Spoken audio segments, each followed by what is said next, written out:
excuse me, Marcus, again, he's come along very well. He has a couple good days of rehab. Even last night, getting back from the game, came in here and did some things that were a plus. And same thing today. I'd say Cyprian is, again, I'd rule him out probably this week. Corey is getting close. Is it this week? I'm not sure yet, but it's positive with Corey.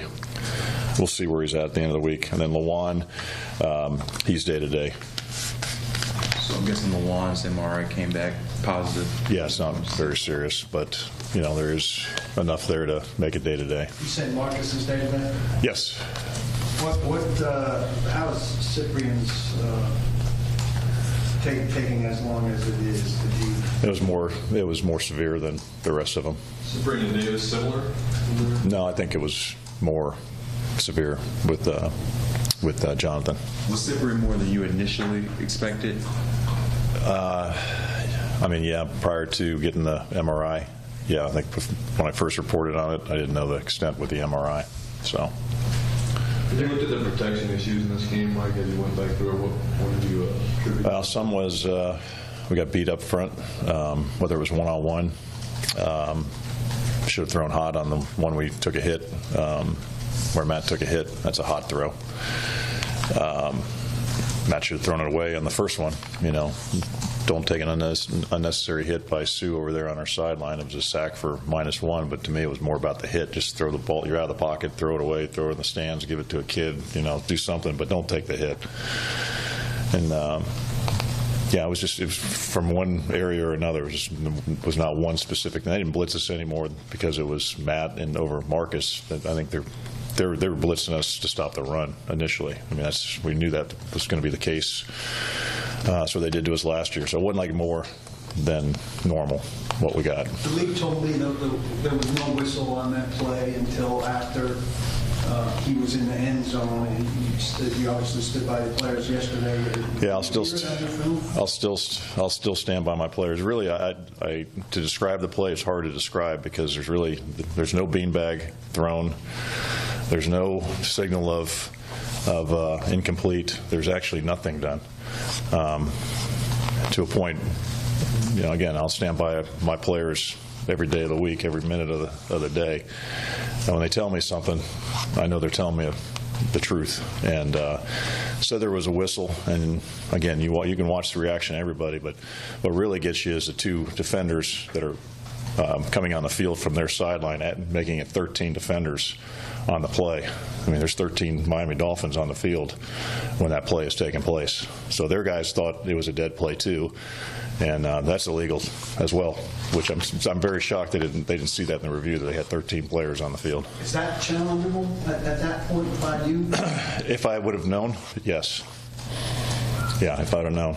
And how about the actual, the call? I don't. The call just executed before it's out of line. Yeah, well, you know, if the ball went 13 yards forward, it'd be tough for me to call that a fumble when it goes that far.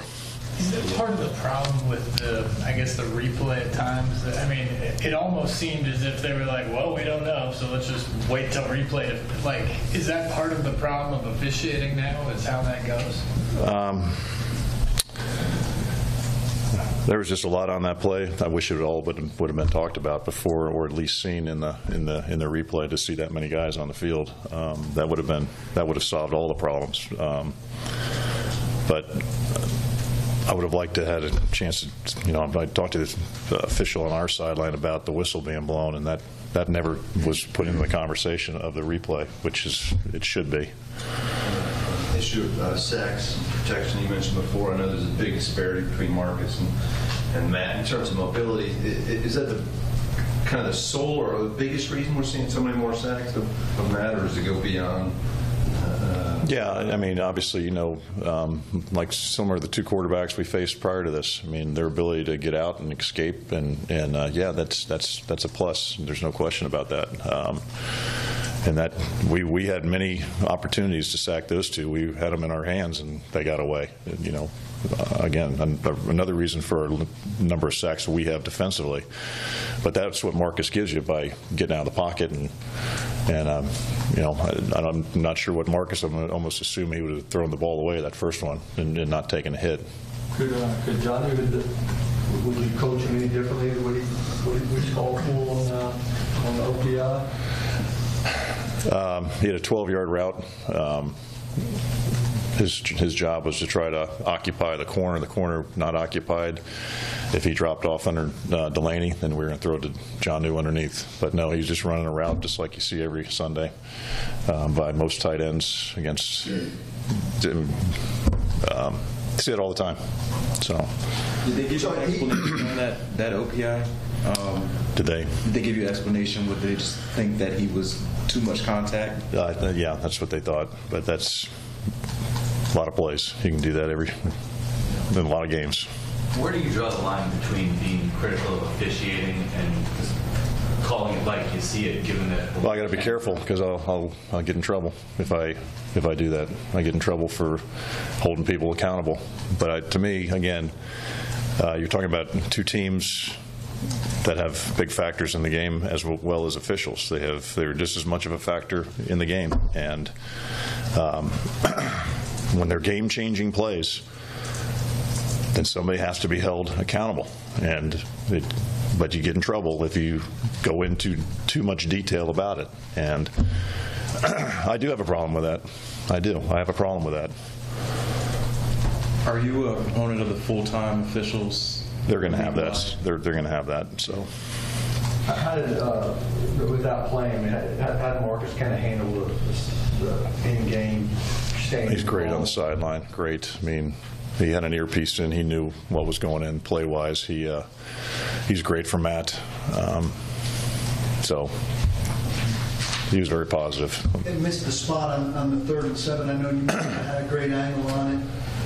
From the other sideline and on the camera, it was apparent. That's another missed call by them that I'm sure you don't. Well, you know what? I got a bunch of guys upstairs that are responsible for challenging plays, and when they don't say, "Hey, coach, you need to challenge that," if I don't get something from any of them, then, and from where my vantage point, was it like an official? No, but it looked like from where I was that he had gotten it. Plus the way things were going for us yesterday, I can't say we'd have got a positive outcome from challenging it. The risk reward there didn't matter in terms of if you threw the flag and didn't win, you would have used the same timeout. Yeah, that's true. How come nobody upstairs? They didn't think it was challengeable. They didn't think I mean, no, they didn't think it was worth challenging. Yeah. Mike, with the penalties, though, you ended up with 11. How much of that was some officials? How much is on your team to get some of those issues cleaned up? No, we got to clean up. We've been very good this year with penalties. I mean, we're one of the top teams with our. Yesterday was not good for us. We had 9 penalties on offense, 5 of them in the first quarter. 5 penalties and 2 turnovers in the first quarter. Going to get you beat most days. We had too many penalties, and again, I'll go back. Our special teams got to eliminate them, and we got to just keep talking about it. And we showed them all the penalties this morning from the 5 games, how much it's made a difference in the field position game. It's pretty impactful when it comes from a special teams unit. So no, that's us. We got to be better. When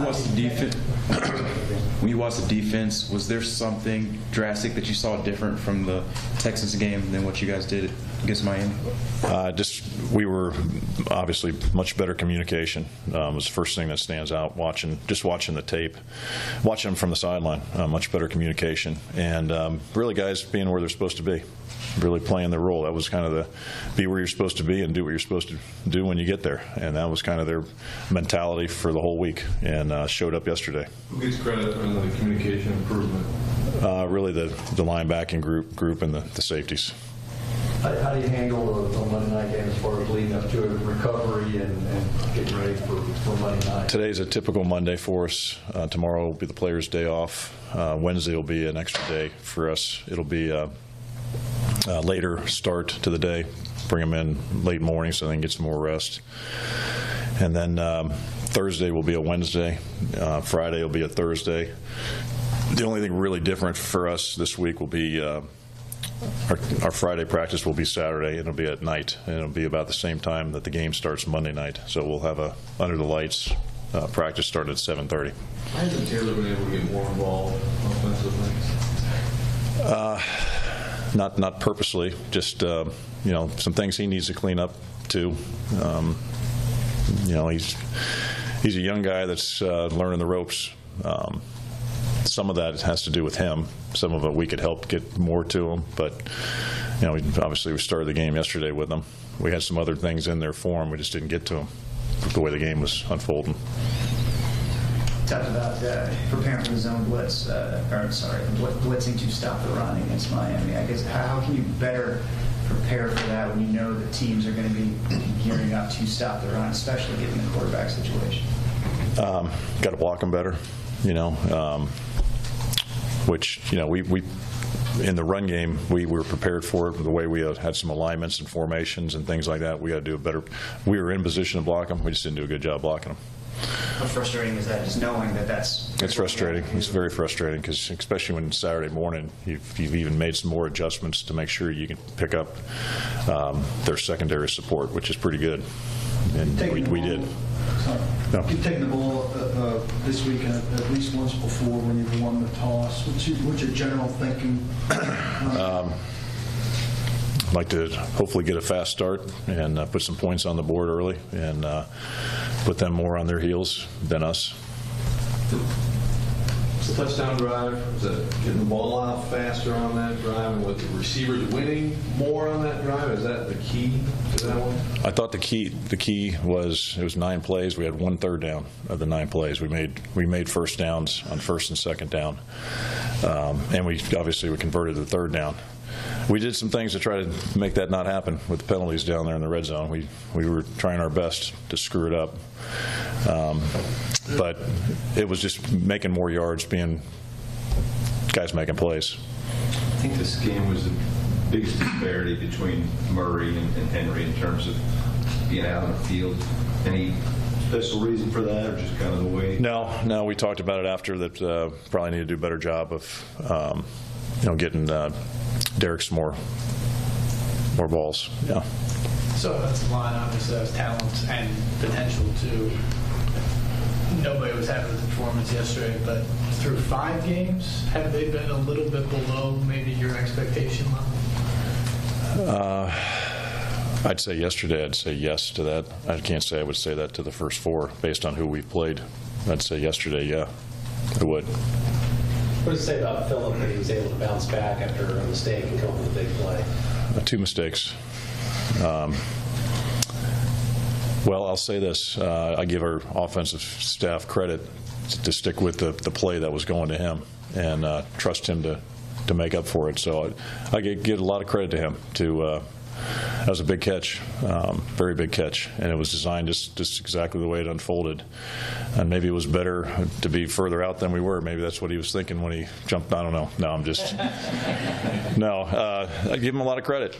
I mean, that's a lot of pressure on you. You know the play call. You know you're the number 1 guy on it, and you've just had a couple, false starts. I give him credit. You ever had a situation like that where the same guy got penalized twice, and then you run the next play right to him?